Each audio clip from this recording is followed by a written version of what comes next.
And hello and welcome everyone to the comic multiverse where the worlds of nerd meet. As always, I am your host Joel, and joining me is Matt. A very tired Matt.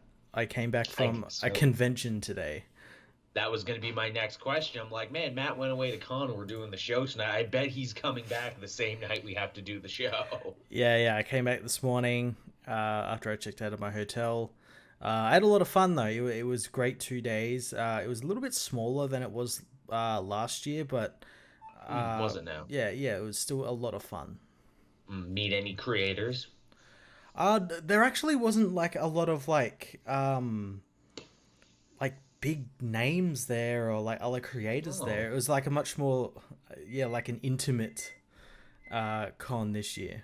Where well, and that's it kind of makes nice. sense as well because like in I think 2 months or like just a couple of weeks there is another con as well, and I think Right. everyone decided to go to that one because it's like end of the Ah, year.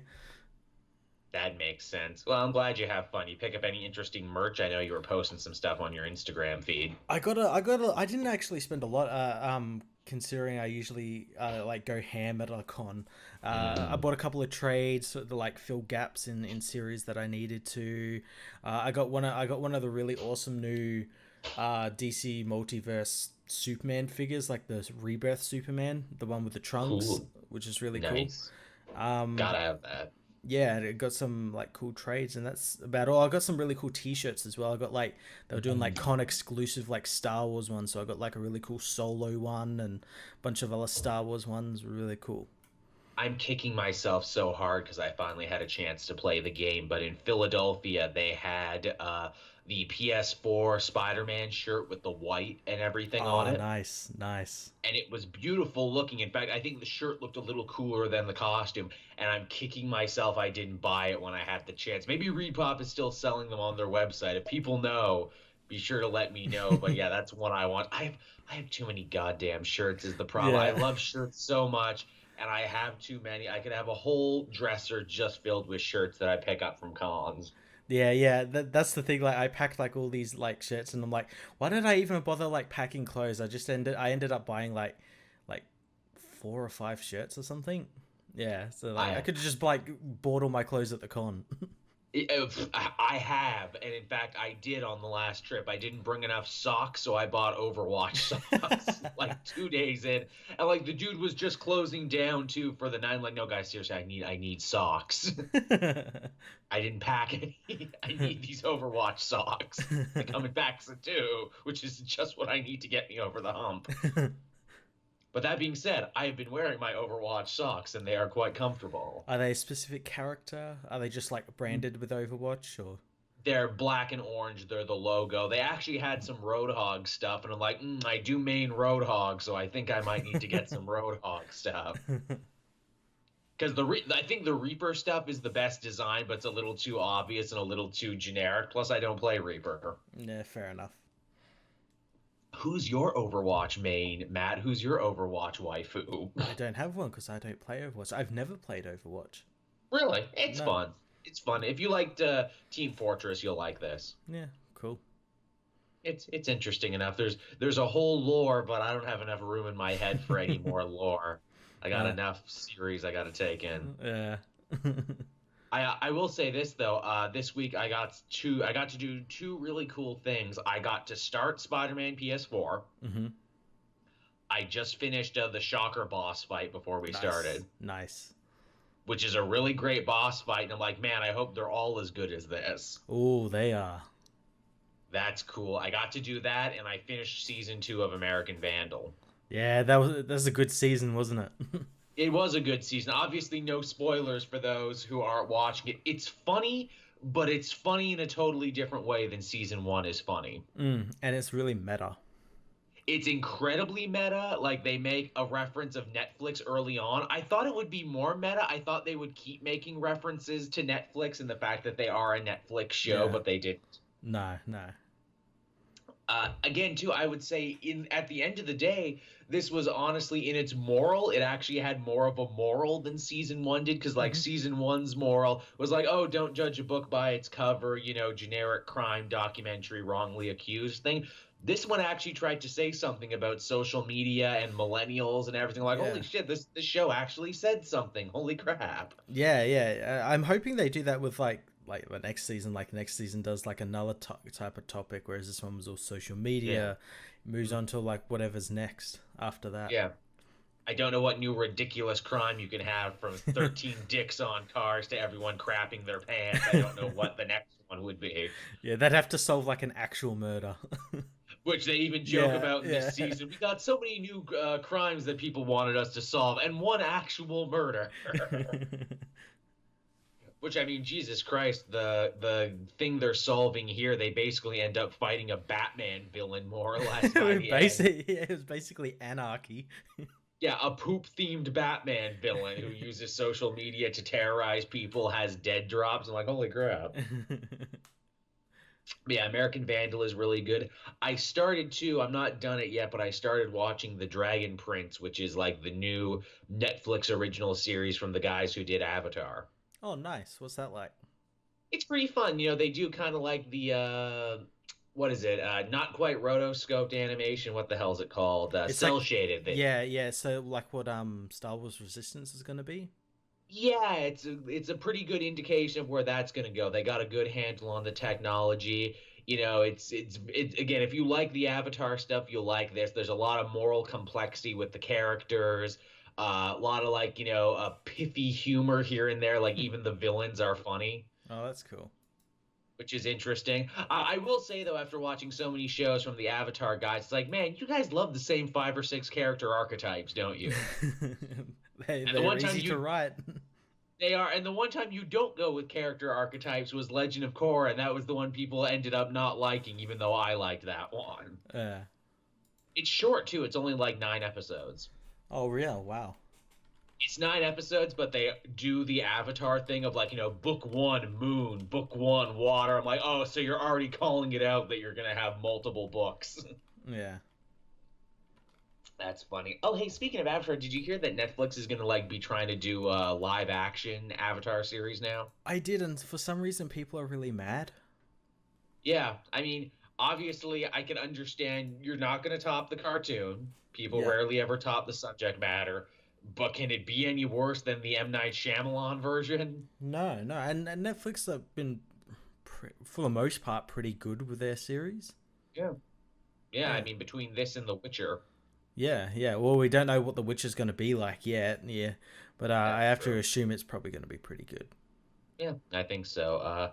I guess with that, we can hop into the actual news portion of the show. And the biggest thing that happened this week, the thing that everyone is talking about, the Captain Marvel trailer officially dropped. Yeah, the day after we decided to do our podcast. The day after we did, that's always the way. Like, if I would be mad about it, but this many episodes in, this many years in, I just know that's how it's going to play out. Yeah, looks great. It does. Looks really fun. They got a lot of different stuff going on there. Get to see young Coulson and young Nick Fury, who seem to be playing much bigger parts in the movie than I thought they were going to. Yeah, they. I think they're then going to be like top tier secondary characters, the supporting cast Hmm. for Carol. Yeah, it looks really cool, and I like that. It also looks like we're going to be spending a lot of time in space, away Yes, as from we should. Earth. So yeah. Which works for me. They even throw some curveballs at you where it's like, hey, this is Carol as you remember her, but maybe it's not, though. Maybe she can't trust her own memories. Yeah, she's got like some type of maybe something similar to like a Winter Soldier sort of conditioning to her or something. It looked that way. Yeah. It looked that way. Obviously, we got some cool stuff there with Jude Law, who you have to Mm-hmm. wonder, well, if he's the original Captain Marvel and he's not around anymore, what happened to Marvel? Oh, well, we'll find out what happened to him. I reckon we'll find out I he'll have died or something, or yeah. I had a cool theory that ended up being 100% wrong when I actually looked into it and when people told me. I'm What like, was that? wouldn't it be cool if Captain Marvel, because we know he's a Kree and that he's blue, what if he was the blue Kree that was part of the Tahiti project that brought Coulson Oh, back to life? Then they're like, no, that was a different alien they found in World War II. I'm like, fuck. that would have been pretty cool. That, that You could still say that it's like, oh, it was like a missing member of his team it was a missing member of right. Star Force, and Carol took that guy's place in the team. I will be cool with that because they're going to have to explain, obviously, the big question that this one has to answer by the end is what exactly did Nick Fury and S.H.I.E.L.D. do that Carol never decided to come back to Earth, that she was just kind of in reserve and everything. And I figured, ooh, wouldn't that be interesting if the government decided to dissect her mentor? But obviously, well, that's not going to be where they're going to go with it.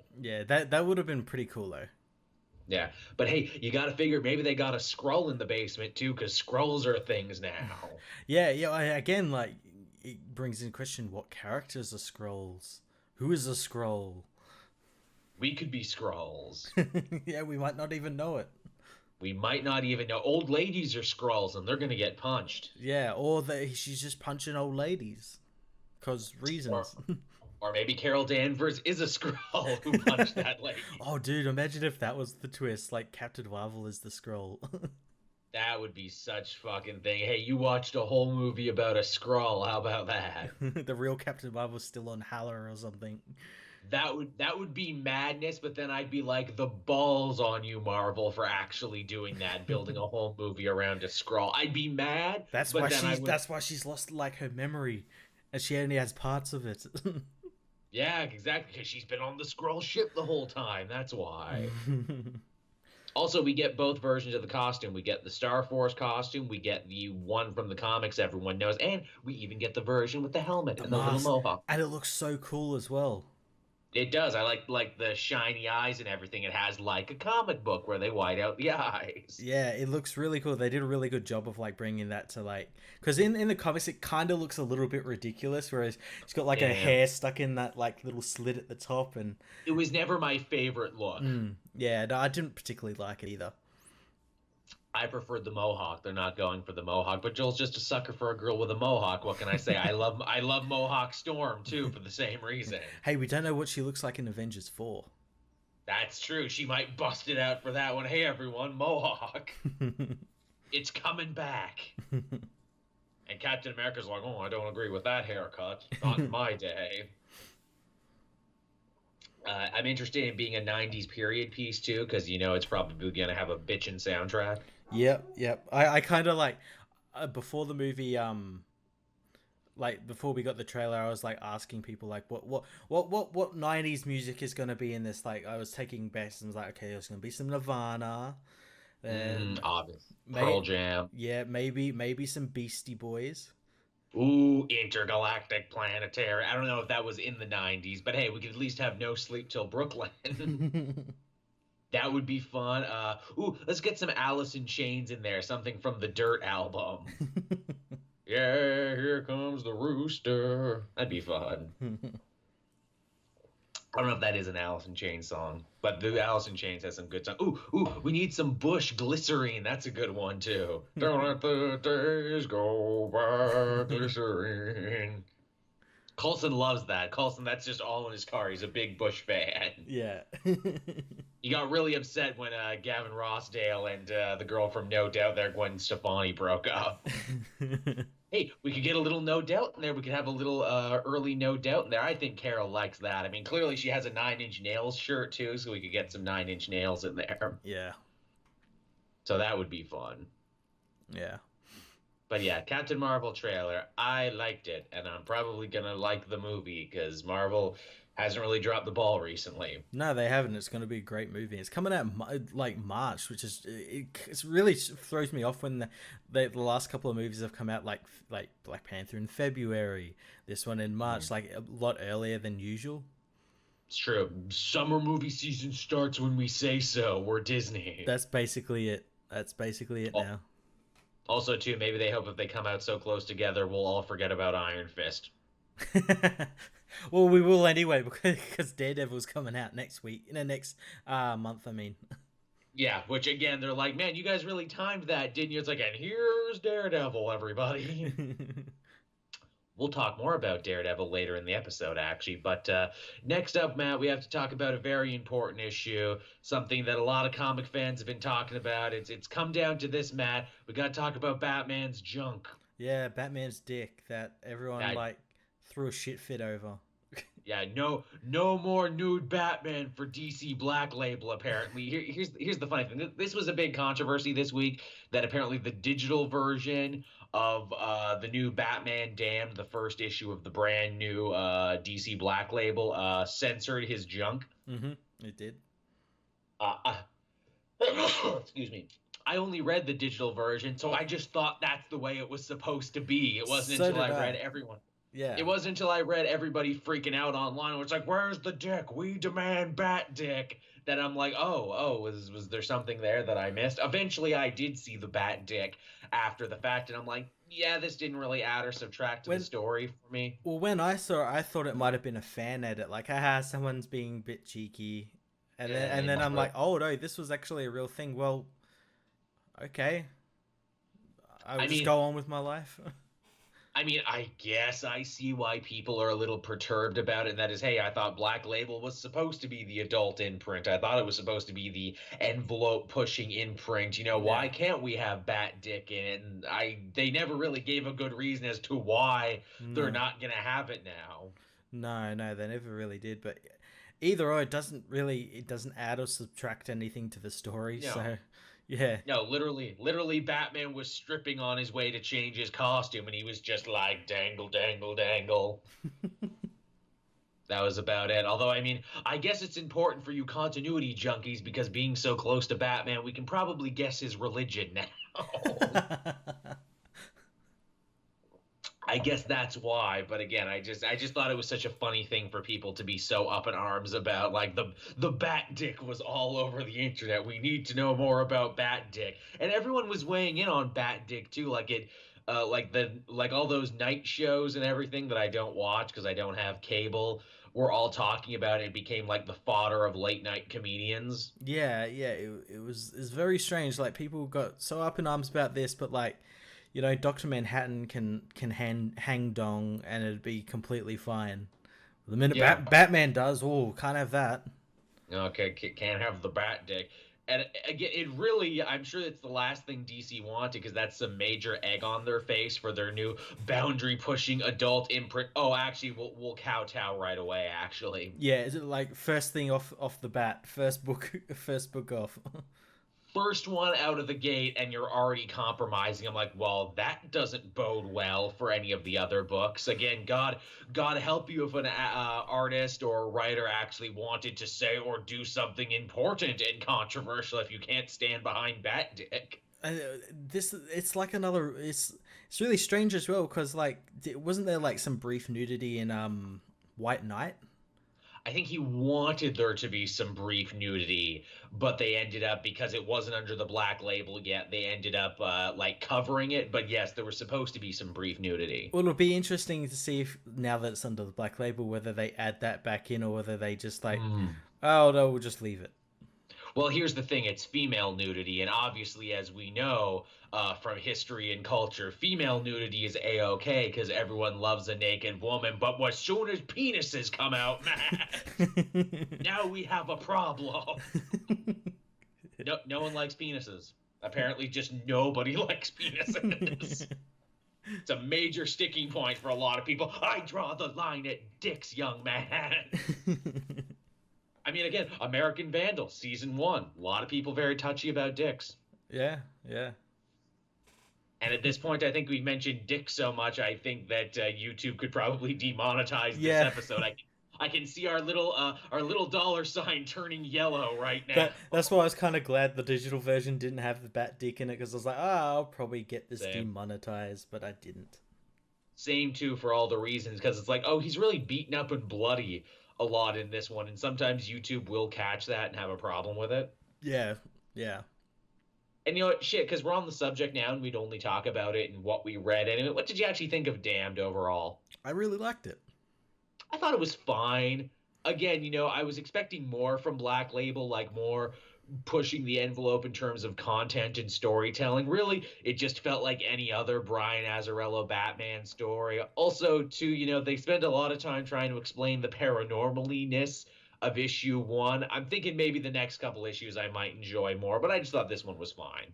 I thought it was a good start. I like the kind of different things they're doing in terms of Batman's origin, where they like sort of hinting at the fact that it's something Enchantress related or something. Like he made Yeah, a that deal was with the thing. Enchantress or something. Also, his dad loves the prostitutes. Yeah, that was another thing. Yeah, his dad likes going to look at prostitutes with Bruce along with him. Yeah, it makes me think that Azarello was working with Frank Miller for a little too long there, and this is where the prostitutes come in. All the prostitutes, all the colors of the Yeah, rainbow. but I mean, I'm intrigued at the fact that like Batman's teaming up with John Constantine to solve the Yeah, Joker's murder. I think that's pretty cool. Or then that is and fun. they seek to imply as well that Joker, while he's dead, he's like an evil spirit or something. Or He's a and it kind of reminds me ghost of a Joker. movie that I think it had Denzel Washington in it, where he was like a cop who was hunting like a serial killer who had become a ghost, but like stuck around and could kill people still, or something. I can't Ghost Killer. That was the can't remember what one. the movie was called, but it was a really good. I think the killer was like Vincent D'Onofrio or something. Oh shit. So I think yeah, it was a really good film. That sounds like a fun one. But yeah, so Batman, damn, Matt enjoyed it a little more than me. I'm definitely interested in it. It's a beautiful looking comic. Oh Liber god, yeah, Micho draws the fuck out of everything. yeah. Total atmosphere in that book is like captures that atmosphere, that horror sort of atmosphere. It's funny, a lot of people ask me, they're like, is this a sequel to Batman Noel? Is this People related to kept asking Batman me Noel? that as well. I'm like, no, just the same artist. Yeah, just the same artist. I mean, maybe in his head it was. Yes, the armor's the same. Yes, the art style's the same. But no, I don't think it's a direct sequel. Black No. Label's kind of its own thing. What did other people ask me? Like, oh, is this a sequel to Europa? Is this a sequel to another or to Brian Azzarello's Joker? And I'm like, nah, it just kind of looks the same. Yeah. And kind of sounds the same because it's the same writer. I mean, maybe in their head it's a sequel, but no, not officially. Mm. I'm gonna friggin' shit though if it actually is a sequel. We find out at the end. Well, it's only Jokes three on books, me. so yeah, we'll find out very soon.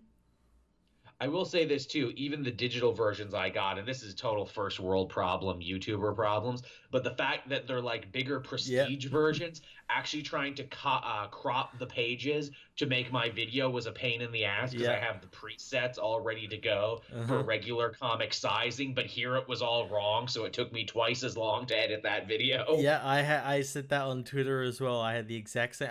I completely forgot because I remember us talking about there would have been bigger size, but I thought, oh, digital they might have like not done that for the digital, Mhm. but no, they did, and it was super annoying. This is literally only a problem that relates to you, me, Matt, and everyone else we work with. Everyone else is like, what the fuck are they talking about? Trust me, if you were comic book YouTubers, you would know, and this would piss you off too. Yeah, yeah. Thank God there's only three, because goddamn it, I ain't doing twice as much work for these. Yeah, no, but all the Black Label books will be like that. Are they're all gonna be bigger now and everything. But yeah, so that was Batman's dick news, everyone. Be sure to tune back in next week when we talk more about Batman's dick, I'm sure. Man, you know what I really wish? I've been trying really hard to get us new sponsorships for the show, Matt, that we can actually talk about Yeah. on here and everything. And there's a company that wrote me. They never wrote me back, but we got the ball rolling. I shit you not, it was for a manscaping company, is what it was. And I really, really wish they wrote me back in time for this episode because there never would have been a better segue from Batman's dick to Manscaping Company. And I'm really mad I didn't get to go there. Oh, that sucks. I was also talking to a bookie company too, so we were this close to being like, Matt, who's going to win the sports ball game? Matt, who would win in this fight? Who would you put money on? I'm saying get ready, Matt, because I'm thinking this should be a new segment for the show when I eventually do line up some sponsors. Me just ambushing you with sponsors. Like me just asking stupidly leading questions and being like, well, I'm glad you said that, Matt, because the newest sponsor of the show is. But seriously, though, if you know anyone who wants to advertise on the comic multiverse, like, yo, get in touch. Yeah. We have reasonable rates. Gotta make this show more profitable somehow. But yeah, from Batman's dick to some casting news, some Nickelodeon actress who I don't know was cast as Stargirl in the DC app show that is coming out at some point in the near future. Eh. Eh. Yeah, that's about how I felt too. I might have been more excited for this if Teen Titans didn't look like such a dumpster fire. Yeah, yeah. And not just a dumpster fire, but I'm extra mad at the Teen Titans app show because it's basically ruined the Teen Titans comic and all the other Titans affiliated books at the moment. Yeah, they've kind of had to like mold those books into what's going to be happening obviously in the show for creativity over continuity. It never ever works. You never work your comic to match the show before it comes out. You do that maybe like a year or two later if the show's popular and proves it has legs. You never do it in advance because what if it fucks up and They what if keep people doing hate it. it? They keep doing it. They did it through they did it with Aquaman, like when fucking Jason Momoa was hired for Batman vs Superman, and They he did it did. twice. Yeah, yeah. They fucked him up once with Cullen Bunn to make him look more like Jason Momoa when he was cast. Then that crashed and burned. And then again, just recently, they gave him a beard. They kind of split the difference on it. And now they're taking his shirt off in the Kelly Sue DeConnick run. So they've technically done it 3 times. Oh god. Well, I think the Kelly Sue DeConnick thing is more of like a visual thing they changed. I think the story is going to be different, but they're like, no, he's got to have his shirt off now because Momoa's going to have his shirt off a bunch. Yeah. It's just so stupid. You wait and see before you start adding shit from the new TV shows and the new movies. Yeah, you don't do it beforehand and think it's just going to be a hit, because chances are it might not be. Also, too, they're two very different audiences. People who read the comics might not even like what's going on in the movies and vice versa. Painting everyone with the same brush is also a dumb idea. Yep. Yep. And again, little things are fine. Where it's like, okay, we're going to draw the Punisher to look more like John Bernthal this week. Okay, sure, whatever. That's small. Yeah, yeah, that's okay, and really that didn't last very long either, because he doesn't look like John No, Bernthal in the current run now. no, and they walked that back even. Like again, doing little ones is fine, but again, when you do the big ones like that, it makes no goddamn sense, and you end up again. I don't want to read anything Titans anymore, and I've already dropped Nightwing because I know Benjamin Percy's run isn't going to matter because Scott Lobdell's going to come in and fuck everything up. Yeah, yeah.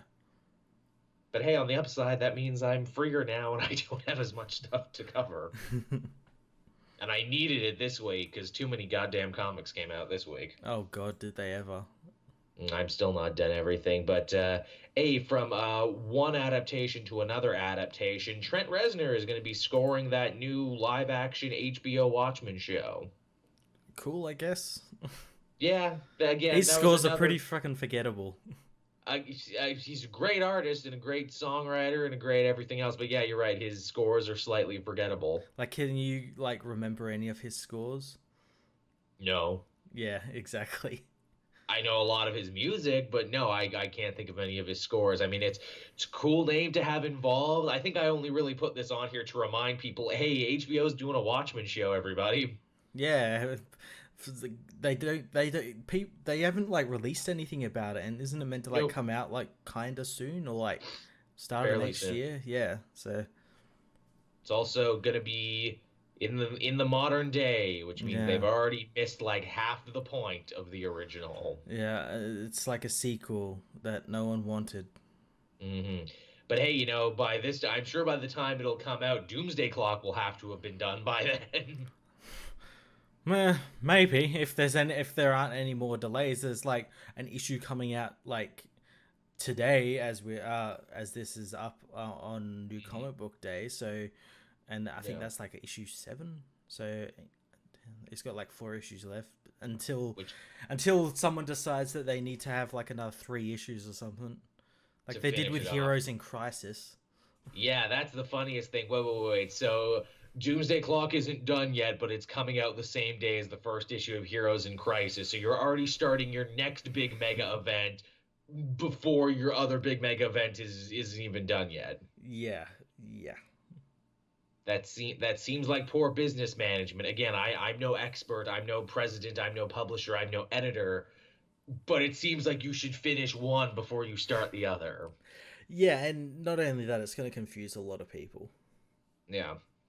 That's the damnedest thing. Remember when we were so hyped for Doomsday Clock and it was going to be the best, biggest thing and it was going to answer all these questions? I'm still interested in it. It's just these delays have like kind of fucked it up because like now It's I'm like, what's the point? Like, you Yeah, know? again, it's like, well, clearly it didn't matter that much to the whole DC universe because the DC universe marches on. Yeah, it's just chugging along and like nothing like and I think because it's going on we haven't had those like really neat little tie-ins we were getting at the start of Rebirth where something was happening behind the scenes and you don't know what Those it have all is and stopped. yeah they've You like know, just stopped dead. yeah, what one of the best things about DC Rebirth, and they've all just stopped. Yeah. And again, by the end of this story, we'll figure out, did they even mean anything? Did they even matter? That's the fear, is that at the end of Doomsday Clock, none of it's gonna matter because it's like so much weird stuff has gone on with Jeff Johns where it's like, yep, I'm the president and creative officer of the company. I'm doing this, I'm doing everything.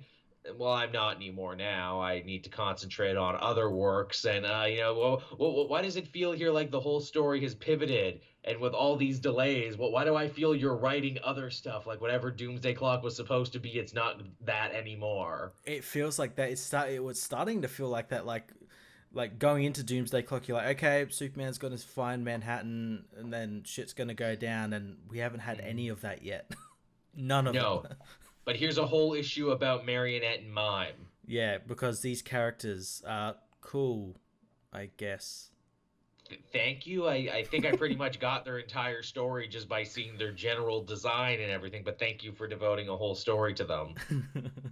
Also, it gets really fucked up because, hey, here's Doomsday Clock, where we're making reference to Sanctuary and Heroes in Crisis, and we're implying there might be future Court of Owl storylines and other stuff. I'm like, don't do that. Don't do that in what was supposed to be a prestige book, a prestige sequel to Watchmen. Don't start talking about future events now and really dating yourself. Yeah, and like saying you have to after this read this book, and yeah, don't no Yeah, no. please don't do that. You weren't doing that when you started. Why are you doing it now?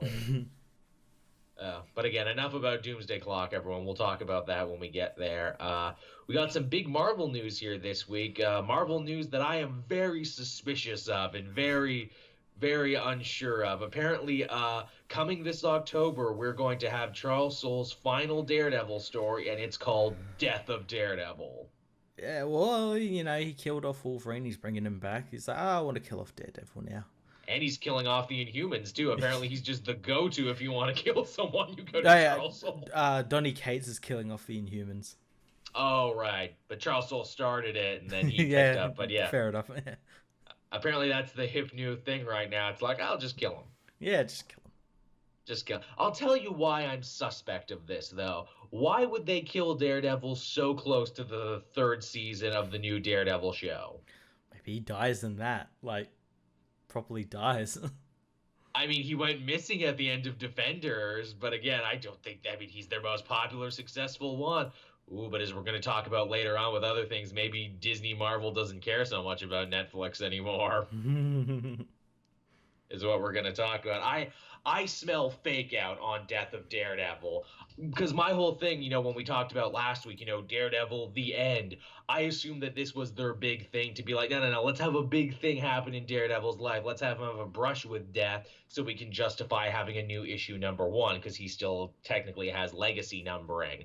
I assumed they'd want to do that and then get a new #1 out in time for the show or in that same time frame. But no, now they're talking about just killing him dead, and the future solicitations after October don't have a Daredevil book. Which really makes me question.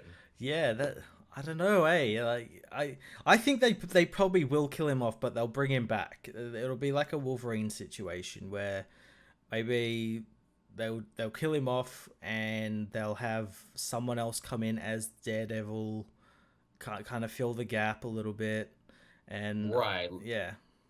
Like, I assumed, is this a metaphorical death of Daredevil? Does Matt Murdock have to let the Daredevil identity die so he can do more good as Matt Murdock or something? Yeah. So like the Daredevil persona goes away, but Matt Murdock stays around. Because it's funny, I had a very interesting theory there. I'm like, I know if they do want to kill Matt, but they want to keep Daredevil around, I would like to see Frank McGee get in the Daredevil costume so we could have Inhuman Daredevil. That would actually be pretty cool.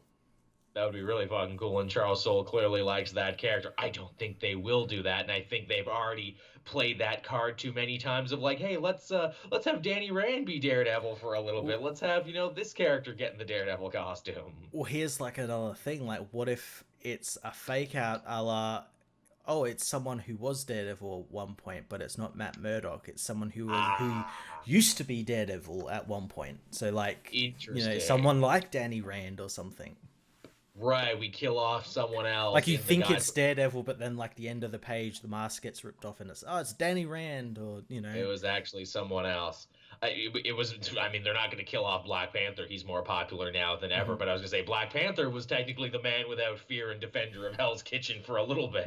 Yeah. Now Black Panther ain't fucking going anywhere. Now he's the new chair. He's the new chairman of the Avengers. He's got a space program. He's backing Captain America's plays in his own book. T'Challa is safe as hell. Right now. He's very safe. You're not going to kill me. Yeah. No, what's Danny Rand been doing recently? Like babysitting digital series. Babysitting Luke Cage's daughter in that adamantium agenda. Yep, that's about it. Again, see, that's the thing. It's like you fucking kill Danny to make people more interested in Danny is what you need to do. There you go. Maybe that was the whole thing. That was it's like, okay, we got to make Daredevil. We got to make Iron Fist interesting. Okay, we'll make him Daredevil. Then we'll kill off Daredevil to make people interested. It's like it's a roundabout way, but we'll do it. And again, I think all this really comes down to is they want a new Daredevil #1 is what they want, because they still got the legacy numbering. They want a fresh start. Maybe this was Soule's idea, where it's like, look, if I'm going out on this book, I want to go out on a bang. He's had a pretty long run, actually, now that I stop and think about it. He's been on it for like 4 or 5 years. Yeah, quite a while, yeah. And it's been a really solid run. Again, as I've said numerous times on this show, and I know I'm a broken record, but Daredevil has had one of the best legacies, one of the best successions of writers from like Frank Miller onward. It's been all just fucking stalwart people. Yeah. And yet Daredevil never ships big numbers. Yeah, you wonder why though, especially with like Netflix series being really popular. You think people would want to read the comics. And maybe this is why they're doing a death stunt too. It's like, Charles, you've been writing amazing Daredevil stories the whole time you've been on here. The art hasn't really been up to stuff for like maybe 50% of them. But man, maybe if we kill him and then bring him back, more people will want to read him. Also, this leads me to believe too that if they are ending the Daredevil book, that is because Charles Soules will inevitably be going to write the main Wolverine series once Return of Wolverine is done. Yeah, I kind of get the feeling, he's going to transition from Daredevil into Wolverine. Like, because at the moment he's just doing like those, what do you call it? Just like the special, the Return of Wolverine story. Miniseries, yeah. Maybe this is like a killing two birds with one stone, where it's like, okay, let's free up Charles's schedule, get more people interested in Daredevil, hopefully, and then maybe in a year or two we'll have the big Return of Daredevil thing, and it'll be a big deal. Yeah, just as long as it doesn't have tie-ins where it's Hunt for Daredevils.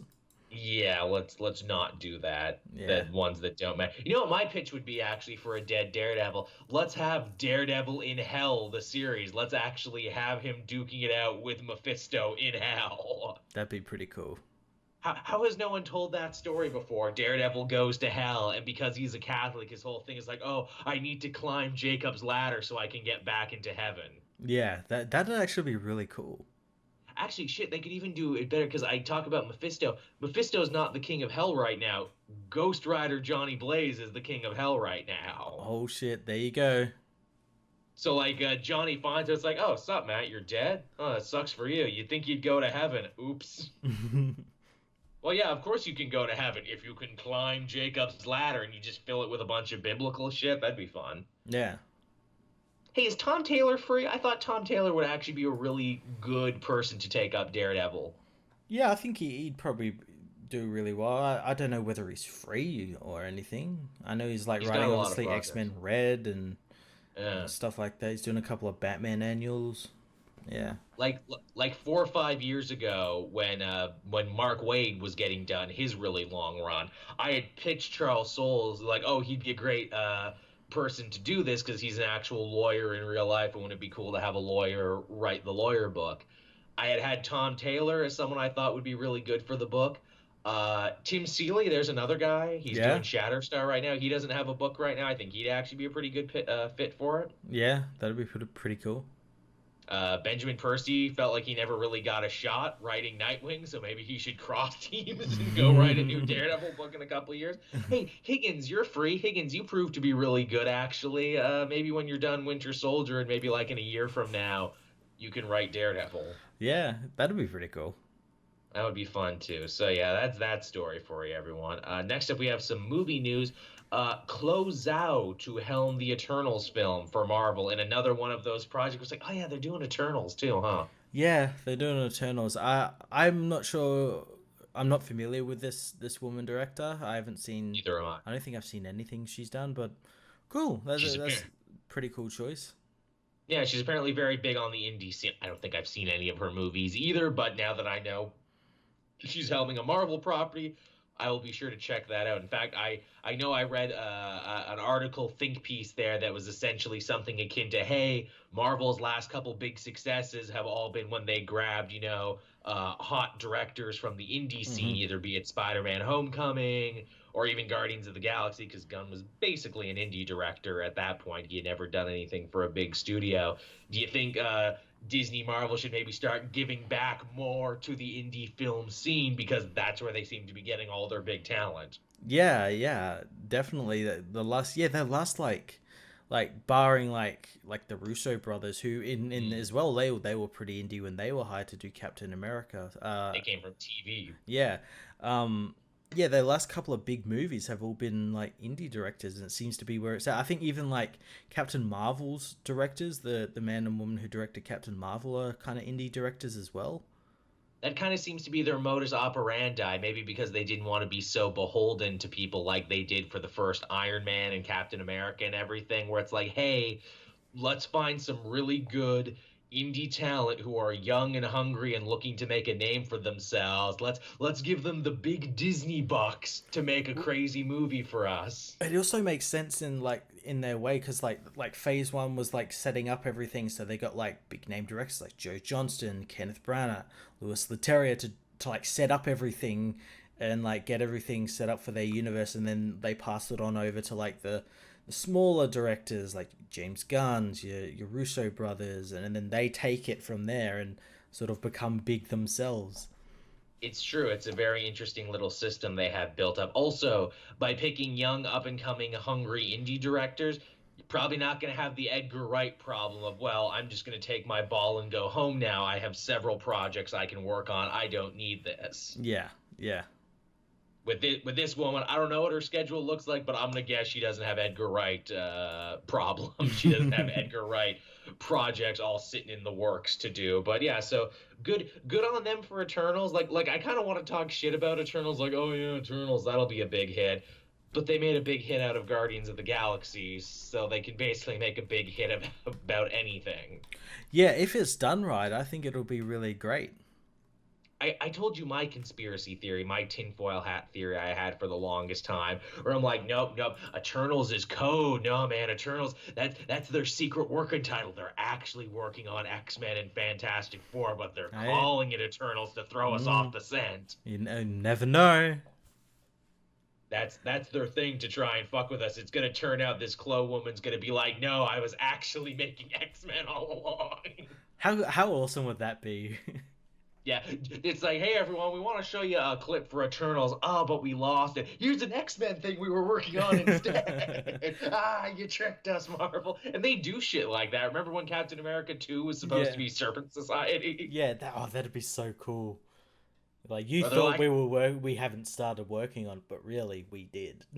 really, we've been working on it all along, actually. Because that's another theory I had, where it's like, look, Marvel has to probably have spec scripts and probably commissioned like skeleton scripts and everything for Fantastic Four and X-Men on the contingency that they might get it back at some point and Yeah. they'd want to get the ball rolling on it. Either that, or like you have like Kevin Feige, who's like he's obviously set up all these phases, but and he's got like an idea like if we got Fantastic Four and all that back by this date. This is how we could do it. You Yeah. know, we've got these scripts ready to like go into like second draft or something. There's a string theory board out there with a bunch of marker and lines tied to it. But actually, hey, with that, let's jump ahead to this. I wasn't going to talk about it till later, but we're basically on this subject anyway. It was announced this week too. Kevin Feige to oversee Marvel Disney's X-Men films. No, Oh, really? no shit. No, you mean this guy who's been working and making you billions? You're going to let him oversee this too? Oh, my dear or. Also, is water wet and the sky blue? It'd be really funny if they come out. It's like, oh no, he's not actually doing that. Jeff Loeb is, and the TV guys are Oh, Scott oh, Buck and oh no! Oh no! No! No! No! No! No! No! No! No! No! No! Bad. But yes, shocker. The guy who's been working out for you, you hope will continue to work out for you in the future. yeah. So that's something for you. But yeah, from something I'm not too sure about, being the Eternals, to something I thought I was sure about, and now I don't know anymore. And that is Joaquin Phoenix, who this week we actually got to see his Joker makeup and Joker suit. We did. I still question people like, tell me why a Joker film needs to be made. Why? Especially a period piece Joker film that doesn't connect to anything else. Well, it doesn't connect now, but if the movie does really well, it will. Like they'll suddenly say like, oh no, it was always meant to connect. The makeup I wasn't crazy about because I'm like, oh, we're doing more Heath Ledger. He's just a guy in makeup. We're not going to do the whole bleached skin thing from the comics. Yawn. He's I mean, I guess you yeah. technically already did it with Leto, and people hated that. Yeah, but they So didn't hate that. That wasn't the reason why they hated Leto. They hated Leto because he was Leto. because he was Leto and he was doing it wrong. That's just so Warner Brothers DC. Okay, you didn't like that. Well, now we're gonna go the other way Yeah, completely. we're gonna go back to the other one, and which was good at the time, but now that it's like you can do more comic accurate stuff. You know, I do like his suit, and that's the I one do thing like for that. it Yeah, being I like the suit a lot. And again, it's something where it's like, oh yeah, it's a retro movie. So like purple suits in that style and that cut are actually super common. So yeah, he would actually be able to get something like that and wear it regularly. And I'm like, okay, I like the suit a lot actually. The suit's kind of doing it for me. yeah. I like the suit. I just don't like the makeup. Again, it really does make me feel where it's like, did someone just have like a John Wayne Gacy biopic script they were sitting on, and DC Warner Brothers are like, Yeah, let's do that. Can we have that? yeah. I just don't like know what you do for a Joker film. A when there's like no Batman around, when his whole thing is basically he's obsessed with Batman, and like Batman kind of makes him in a way, and Yeah, and he makes Batman. You know, um, it's the Gotham problem. How do you have a Batman story minus Batman? exactly. Like it doesn't make any sense to me. It really doesn't. I don't know. Again, we could be wrong. They could have like some crazy shit that they're gonna show us. I don't know if I believe that. And as we said, I just can't wrap my mind around why we need this movie. No, I can't either. The one thing I do like kind of appreciate is Todd Phillips, the director. He like came out and said, "Well, like, why should you guys see shitty paparazzi photos? We'll just release all this stuff and just like I actually show respect you that. stuff." That's pretty cool. I respect that. I respect getting in front of that. This is a guy who knows the game, how the game is played in 2018 in the modern age. Yeah, I can respect him for that much. That's definitely cool. But yeah, we'll keep you posted on this Joker movie as it comes out. Matt and I still aren't convinced yet, but our minds are open anytime now. yeah. That little camera test they did was pretty cool. But yeah, Yeah, I don't know. I don't get why people are like hailing it as like the best Joker ever when you've barely seen yeah. anything and it looks no different to what we've had before. Also, another funny thing that makes me laugh, no pun intended, that is just incepted into the pop culture zeitgeist in mind about something that is true to the Joker, even though I don't think it ever was. This thing that Caesar Romero, fucking dog whisperer, that Caesar Romero did in the Batman '60s show with Adam West, where he had a clown mask on and he took it off to reveal his clown face Yeah. underneath. And Ledger did the same thing And they're doing in it his here. and they're doing it here too. And I'm like, I don't. That's not a comic thing. That was No. never supposed to be a thing. That was just a weird thing they did in '60s Batman. So to see people take that as gospel, where it's like, oh well, that's what you need to do in Yeah. Joker. That's what people have come to expect from it. I'm like, is it though? No, it's not. No, it's happened twice. That's it. Yeah. Twice It's in 80 years. Yeah, that's the thing. It's just funny what people take as gospel. Like more weird things I take as gospel where it's like, oh yeah, for Batman to go to the Batcave, he has to turn up the bust of Shakespeare and press the button and everything, and that's what opens the thing. Yeah, or it's behind the grandfather clock, and he has to play the piano or something. Or he has to set it to the time that Yeah, his parents died or something like yeah. that. Like that I take more as Batman gospel.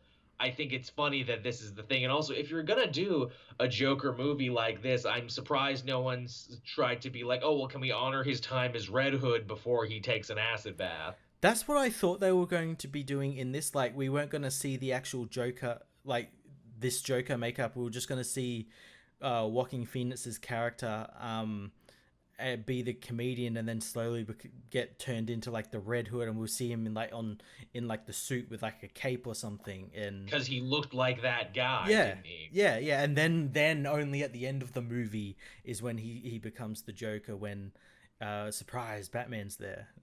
Yeah, but doesn't look like they're going that way because it looks like he just is the Joker and he has a Joker gang and he's doing Joker stuff. And I'm like, okay. Yeah.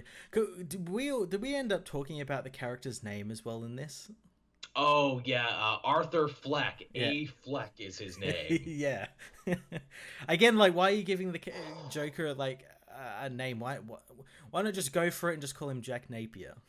Yeah, well, you know why they're calling him A. Fleck, Affleck? Oh He's a yeah. Joker. So, wow, if you want to wonder what the current state of Ben Affleck is with the Batman franchise, let that be it. That they're already taking pot shots at him in another movie and calling him a Joker. Yeah, yeah. Fuck. uh, Put that on the poster, and Joel of the comic multiverse says, "Fuck." yeah, fuck. See, that's a great one for a poster quote because you don't know if I'm being positive or negative. Yeah. Fuck can be interpreted in so many wonderful ways. But yeah, so that's that news story there, and from Warner Brothers and DC back to Disney, and this is a story that I'm sure Matt will have a lot to say on the matter because it is Star Wars related. Apparently, Disney says that they plan to rethink their approach to Star Wars moving forward. Oh, about fucking time.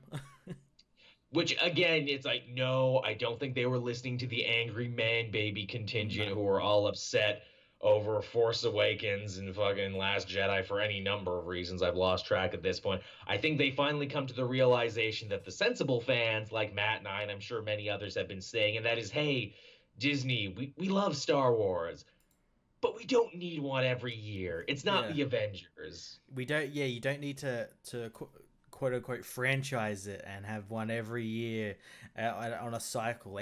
Every 2 years is good enough. Yeah, that's perfect. That's fine. Really take your time, really work on it, really, try and find different angles and, different sides of the universe we've never seen before. Yeah, we don't. Solo was fine. It was the best version of that it was going to be. But we don't need any more solos. We don't need that the same way that you could do like a new Marvel movie every couple months now, which you are, because it's a vast universe with a bunch of different colorful characters and lots of places you can go with it. Yeah, we do. I don't want them to do anything with like a Boba Fett film or a Obi-Wan Yeah. film. None of that shit. We don't need any of that stuff. Do more. You've got this whole, literally a whole galaxy, a whole universe. Do stuff not related to any of these characters, or Yeah. like just do something about some smuggler or something who's Yeah. never met Han or Chewie or any Exactly. of that, or on the other side of the galaxy from them or something. Exactly. If the Solo movie was just about Woody Harrelson and his crew, that Fuck would have yeah. been cool. Yeah, that would That have would been have really been cool. Yeah. Could have made a whole movie about that, and I would have been fine with it. It's the thing too is like, hey, Move forward, not backward. We're pretty good with back here. Do new stuff. Yeah, they need to stop doing the whole nostalgia thing as well. Like, remember this, remember this, remember when this character said this, they said it in this Yeah. film. Yeah, that's fine. We don't need that. That's cool. It's you we got enough of it in Force Awakens is the thing. That was fine. We didn't think the series was ever going to come back. We hadn't had one in like almost a decade Mm-hmm. and everything. That was the special moment. That was your victory lap. That was your nostalgia fest. It worked there. Please don't keep doing it. Yeah, and also like it was kind of obvious as well they didn't particularly have a plan going from episode 7 to 8 to 9 because No. like all the stuff JJ set up and like left open for episode 8, like Ryan Johnson kind of either shoved that away or like Or said it didn't matter. yeah, it didn't matter, stuff like that. Yeah. Which I had no problem with. In fact, it was one of the things I liked about it. I'm like, oh, look at the fucking balls on this guy. It was pretty ballsy, but at the same time I was like, oh, I kind of wish we got to see a bit more about Snoke or a bit more about the Knights of Ren or stuff like that, a bit more about Luke or something. I'm sure we will in some side thing. Again, Star Wars Resistance, I think a lot of that stuff is going to show up there. Yeah, probably. Because, I mean, it's the perfect place for it. But yeah, that's good to hear, Disney. I'm glad you're rethinking it. You can rethink it and not have to admit defeat and not have to say stuff didn't happen. But again, thank you for at least seemingly coming to the opinion that, yeah, maybe we don't need to do one of these every year. Yeah, and they're still doing like TV shows and stuff like that. Yeah. They've got the John Favreau show coming out very soon because apparently that's filming. And yeah, Yeah. Resistance, whatever happens after Resistance, stuff like that. Yeah, A Clone whole Wars. line of Yeah, Clone Wars has come back. Not to mention the myriad of new comics and Oh books and God, yeah. everything they're doing too. Yeah, we're actually reaching a point in terms of comics where like they're gonna have to start releasing like what they're doing next because like this coming week Poe Dameron ends. I don't know whether it's the end of the story or like I think maybe the ongoing Star Wars comic is gonna come to an end soon. Right. So yeah, they need to sort of announce their I guess phase 2. When's the next big Disney conference or whatever? The D23. Whoa, we've got New York Comic Con coming up. That's right. So we're probably gonna hear some shit there because last year during New York Comic Con they announced a bunch of new shit for Star Wars. So Yeah. get ready for that. Yeah. That's very soon too. We'll probably have a whole New York Comic Con show with all the shit they're gonna end up announcing there. Definitely. It was fun to go to Philly and talk to a bunch of writers. I'm like, hey, what do you got coming out? They're like, oh, well, my indie series, and I got a new issue of this and other stuff I can't talk about because of New York. Literally everyone I talked to said that, and also New York, which I can't talk about. I'm like, oh, that's good. That's good. That means I'm going to get some good news later. What else did we have here? Keeping on the Disney train here. This was pretty huge news. I was not expecting this week. That brand new Disney streaming app is apparently going to feature limited series based on and starring characters from the movie, starting with apparently Loki and Scarlet Witch. This was something I don't think anyone saw coming. No. Like, yeah, this is actually really cool that they're giving these characters who, I guess you'd call them secondary characters. Yeah. They since they weren't like the main focus of really anything. I guess you could say Loki kind of was for some stuff. Loki ended up being a much bigger focal point than I think anyone thought he would be, and I think Tom Hiddleston did that just by sheer force of charisma. Yeah, just by acting really well. He fucking willed that into existence, and good for him. Yeah, but like I think this is really cool, and yeah, have they confirmed that they're getting like Tom Hiddleston and Elizabeth Olsen? I imagine they would be. I mean, they wouldn't have announced it the way they did if not for that. But yeah, this really opens up a whole new frontier of connectivity for the Marvel Cinematic Universe. This is basically them saying, hey, you know all these characters you wanted more focus on? You're going to get it. Yeah. And also, any character in a franchise that doesn't make $1 billion, well, they'll just get limited series now. Yeah, and honestly, that's kind of perfect. It is, because again, it's like, hey, Hawkeye never got a movie, Black Widow never got a movie. They're getting limited series. Sweet. I would love that. I fucking love it. And they're all going to be in canon. Yep, same actors, same people, all in canon. Fucking A. Awesome. And then that also opens the door to like, okay, we've got all these other properties. What do we like do with it? Like they could have like an X-Men limited series, like on specific characters. Yep, they really could. It's like, hey, obviously X-Men's going to be a big, huge thing and everyone's going to love it. Why don't we do the New Mutants and, or, X-Men Academy or any of these other many books we have? Yeah. Us Excalibur. We got all these British actors that fucking do some Excalibur shit. Well, that's like a really cool thing. They could actually do a show that's in continuity with all this, and but set in the Xavier Mansion, where you have I would love that. like the lives of the students and sort of things. So basically, a Degrassi X-Men. I want that so much as a fan of X-Men Evolution and X-Men Academy. I really, really want that. Yeah, and then it's concurrent with the movie. It's like, oh, the X-Men are off, fighting, Magneto in, I don't know, wherever, Genoa or something. The Savage Lands. Yeah, and while they're there, there's students being taught stuff by like the X-Men that get left behind. That'd be so cool. That would be very cool. Now, this asks a very important question, and that is, well, Disney, if you're putting so much time and money and characters from the movie on your own app thing, what about the Netflix shows? To which the answer seems to be, what about the Netflix shows? I have a feeling that like a lot of these shows are going to get to probably season 3, and then that's going to be like I think maybe Daredevil season 3 might be the end for it. That kind of seems to be the way the winds are blowing, because they're like, hey, any word on the next season of Defenders? It could get a season 2, maybe. We don't know. It actually didn't do as good as the other ones, which is kind of fucked up to think. Yeah, same with like Iron Fist as well. You know what I think the problem with Defenders is, looking at this now in full 2020 vision? Yeah. It was one thing to get people interested in Avengers, because you could go into the Avengers movie not really needing to have seen the other ones. They do enough to get you up to speed. Mm-hmm.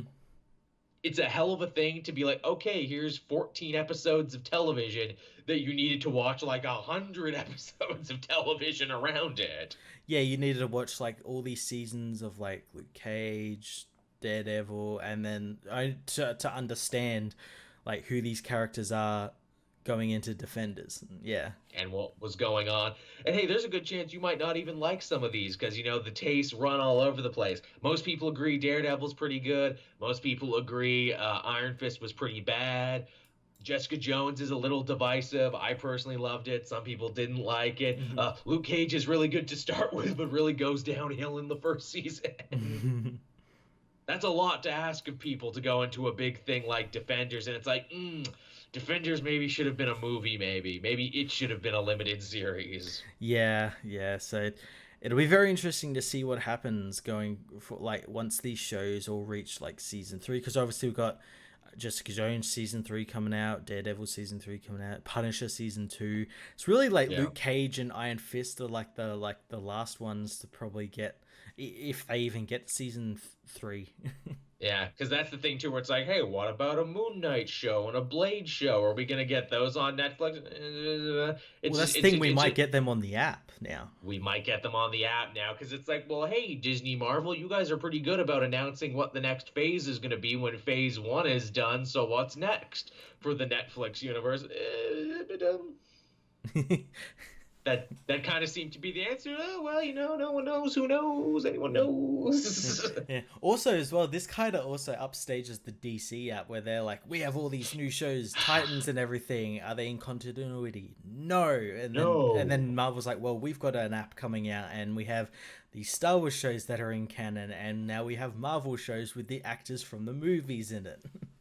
Which seems like a no-brainer, but again, I'm sure, they didn't want to offend movie actors. Or like, what, be on television? No, never me. No, it's a prestige streaming app, and we're going to pay you movie dollars for it, and it's going to have movie effects. Okay. That was another thing. Apparently, like, the shows are going to have, like, movie budgets, like, across, which, in the grand scheme of things, isn't really a lot, because it's, like, 50 million for, like, say 13 episodes. That's that, like, it's about like Game of Thrones level.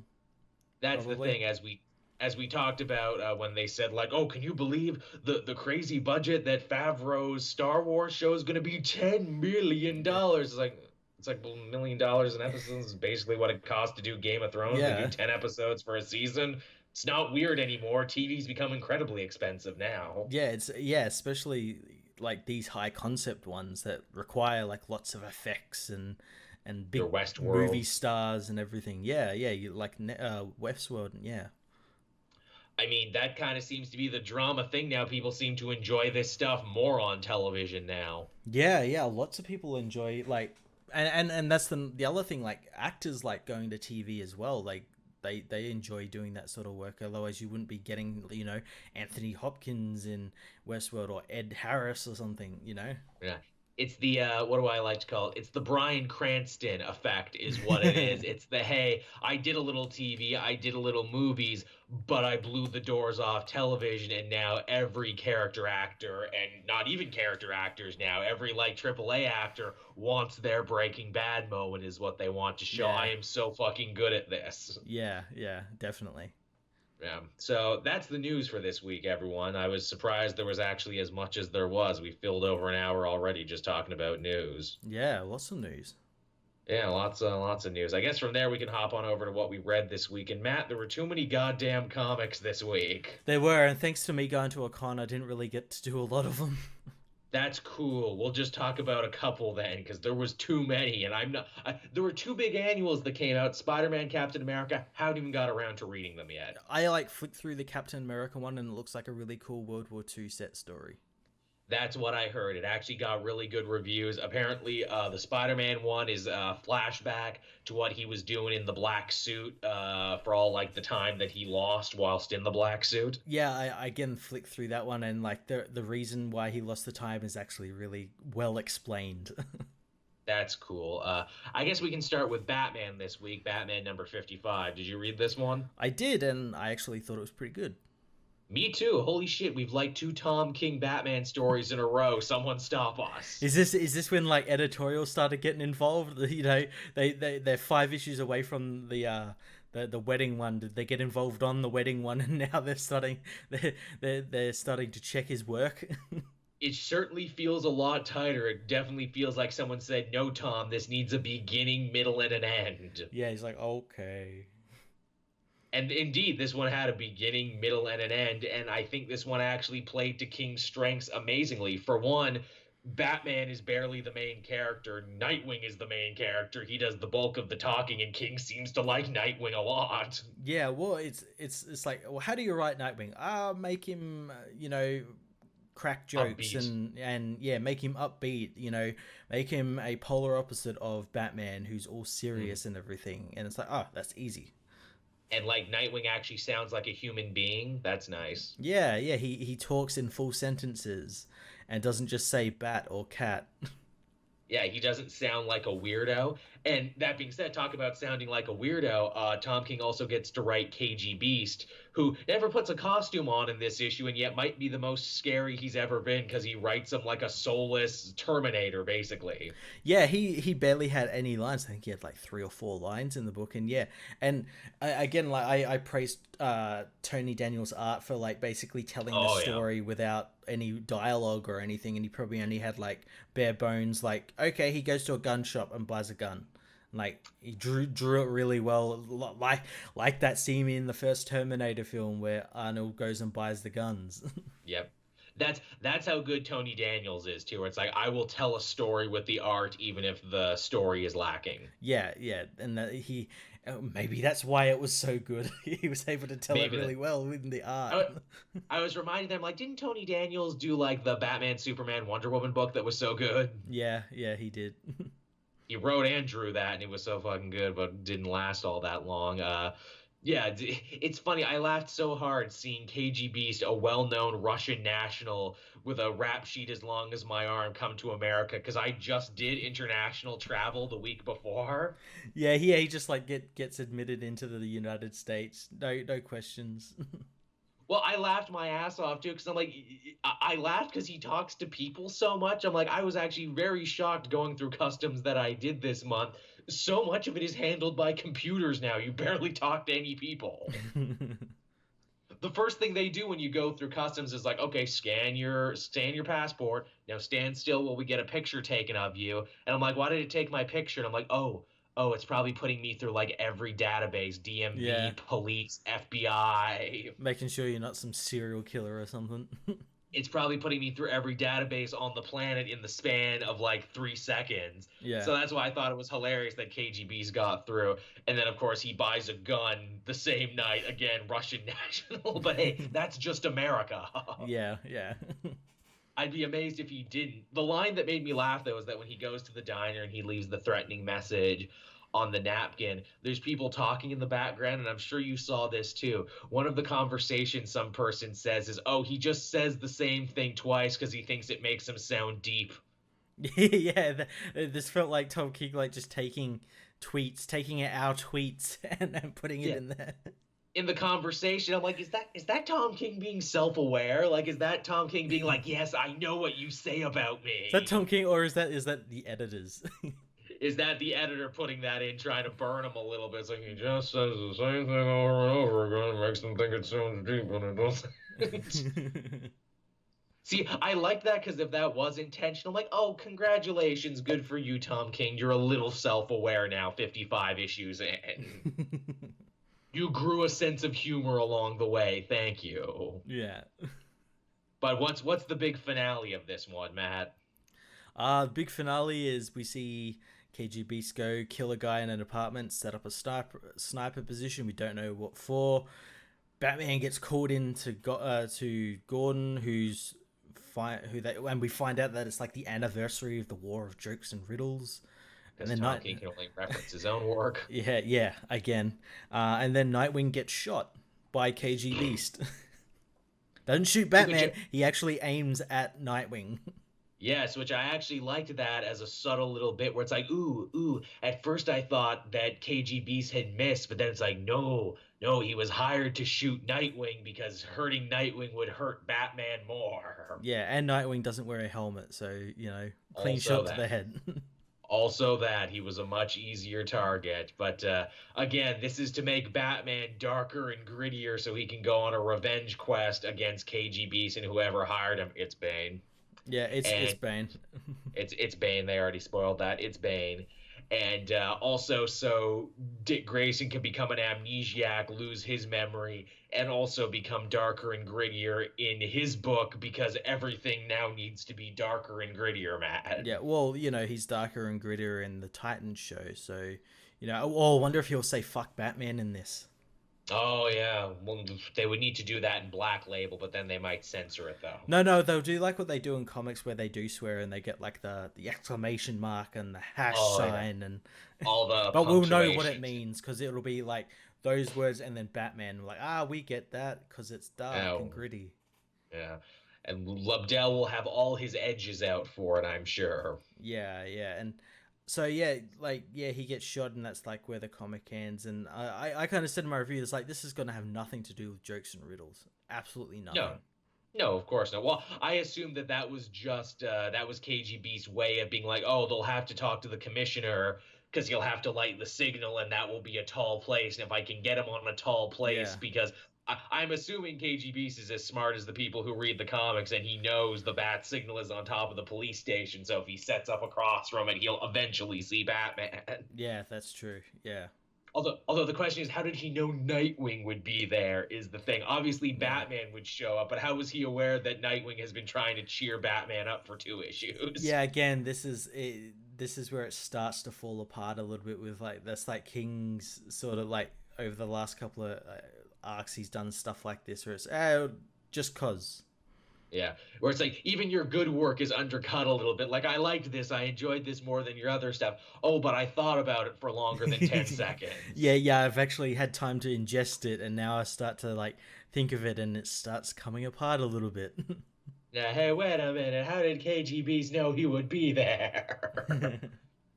Also, how has no criminal ever thought of this before, actually, to try and take a pot shot at Batman while he goes and meets Gordon by the bat signal? Yeah, everyone fucking knows where the bat signal is, yeah. How has no one, like, just set up a gun or, like, even put bombs or something on the bat signal or... Yeah. I put 100... I mean, it is on top of the police station, but even still... Yeah, just get them up there and then, you know, fire big rockets at it or something, you know. Yeah, how many dirty cops are there in Gotham? I will give you a Exactly. million. I will give you $1 million if you put like 100 bombs around the bat signal. Like it's one of those like obvious no-brainer things where it's like, how has no one thought of this before? Yeah, yeah. They haven't, well, they Because it's haven't given us an explanation of why people don't do that. again, because it's like it's the one place everyone knows Batman has to be when the signal goes off. Yeah. And it's like it's not like there's a bunch of bat signals set up at a bunch of different police stations. It's just the one. It's one police plaza. But yeah, Batman 55 actually pretty good. I hope it keeps this moving forward. Again, it seems like Tom King when he's focused, he can be very good. Yeah, it. I hope that like the editorial don't go like, okay, Tom, we're trusting you now. Don't fuck us Yeah. up. And he's like, okay, I won't. And then the Batman said cat, God damn it. and he said it repeatedly. That's what's gonna ruin this story, and then Catwoman comes back. Oh Oh yeah, yeah, fuck. and it just breaks the shit out of Batman again. He breaks down and goes and beats up Mister Freeze again. Yeah. Catwoman, Nightwing got shot. I need your help. Oh Jesus. God, what could she possibly do to help you, Batman, in this situation that you can't do yourself? No, no, no. Catwoman's good at everything. Didn't you notice she can beat Talia al Ghul in sword fights, and she's best friends with the Joker, and she can do everything. Yeah, she could beat the Flash even though they were running in the Speed Force. She can punch every Flash out at once. That's how good she is.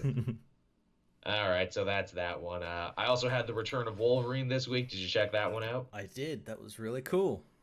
Yeah, it was cool. I get the feeling a lot of people liked this one more than me, mainly because this is the first one they picked up and they didn't read any of the tie-ins where I'm already kind of burnt out on Wolverine Yeah, coming back. you're already like, okay, come on, get to it, you know?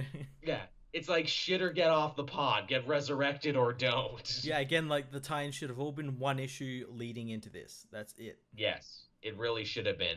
That being said, Charles Soules plays with some really cool ideas. Wolverine has been resurrected, but his mind is fragmented, and he basically has a bunch of conversations with all of his different personas he's had over the years. Not only that, it seeks to imply that he has these personas locked in his head, along with other Yeah. X-Men apparently, and he can let them out, i.e., gaining their powers.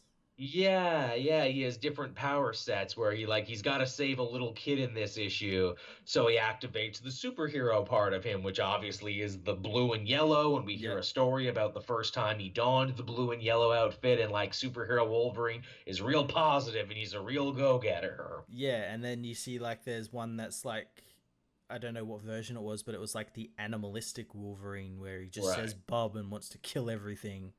Yeah, But we then see there's Patch, we see yeah, Weapon X. yeah, but then there's like Storm and Cyclops.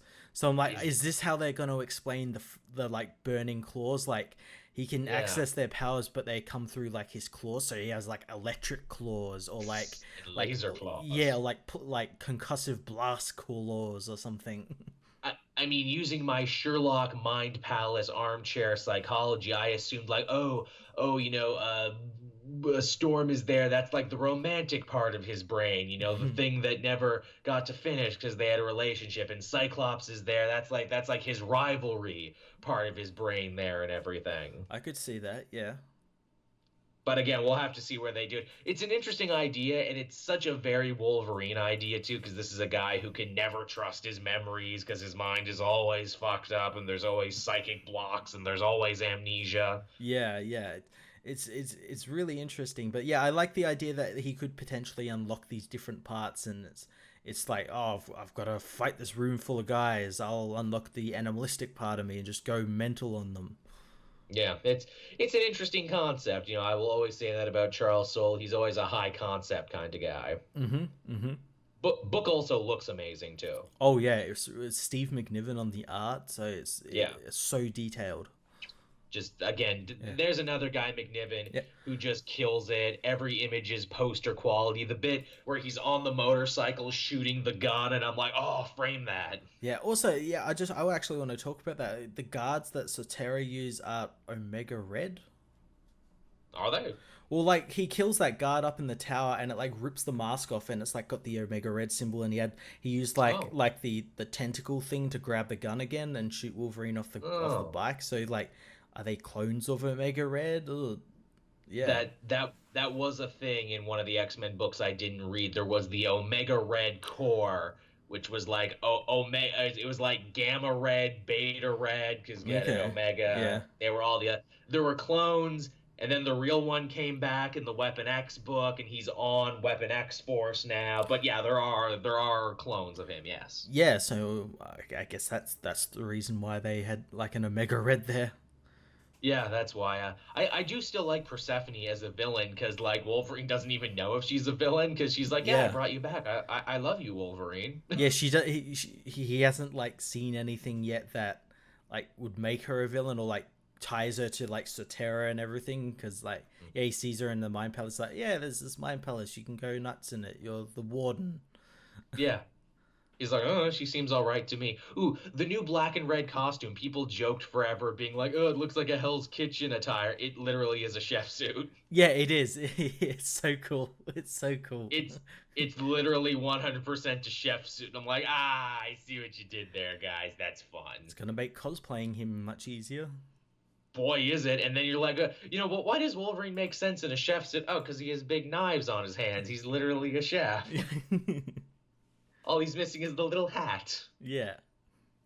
Now that's the crossover I want. Wolverine versus Gordon Ramsay. Yeah, Wolverine versus the Iron Chef. Oh, yeah, bring them all together. You got Gordon Ramsay, you got the Iron Chef. Guy Fieri tries to run him down in his Cadillac. That's a fun one. I'd say Anthony Bourdain, but that's sad. I was just thinking about that. Oh. And Anthony Bourdain loved comics too. He actually wrote his own. Oh, that's awesome. That's sad. I've been watching a lot of Parts Unknown actually on Netflix So because they have all of it there, and God, it's a watchable show. It really is. It's so sad. They got that, and they got The Layover. Apparently tonight they premiered the newest episode of Parts Unknown from the last season that obviously he didn't get to finish because he killed himself. Mm. But apparently this new episode was like all the stuff they cut together, and it was like a big tribute episode to him. Oh, that's nice. Yeah, I'll have to check that one out definitely. But yeah, that's Wolverine, everyone. It was pretty cool. It was really great start. Yeah, what else did you have, Matt, in the small amount of comics you did have? We had Justice League issue 8. Yes. Big talky issue between Lex and the Batman Who Laughs. Yeah, it was another Legion of Doom centric issue with the Batman Who Laughs kind of like being the exposition dump. Like, yes, very much. Like so. and like them kind of wrapping up the totality arc and like setting up Drowned Earth and whatever happens alongside that with the continuation of the totality. Yeah. Which seems to be that's just the story moving forward now. Lex wants the totality. He'll do whatever it takes to get it. Yeah, while also, like... Yeah, he's trying to, like, get the power from the totality as well as, like, obviously unlocking those 7 other powers. And he's trying to unlock the next one, and he doesn't know what he's really looking for. So that's why he goes to the Batman Who Laughs, who I guess kind of knows but doesn't really tell him. I guess he's like, he's a native of the multiverse. He's been everywhere. He knows things. Yeah, and he knows that, like, these powers belong to someone, a woman named Perpetua? Yeah, I couldn't pronounce Perpetua. I couldn't pronounce that for the fuck me. I think it's Perpetua, because, like, perpetual motion machine. Yeah. Who lives in the totality, I think? Seemingly, yeah. Yeah. Which is very interesting. I'm intrigued to see what's going to happen with that. I reckon she's going to be a new hero. Yeah, that'd be cool. You notice Batman was just cruising around in the Mobius chair and no one mentioned anything? I don't think... Yeah, it's not the Mobius chair. It's...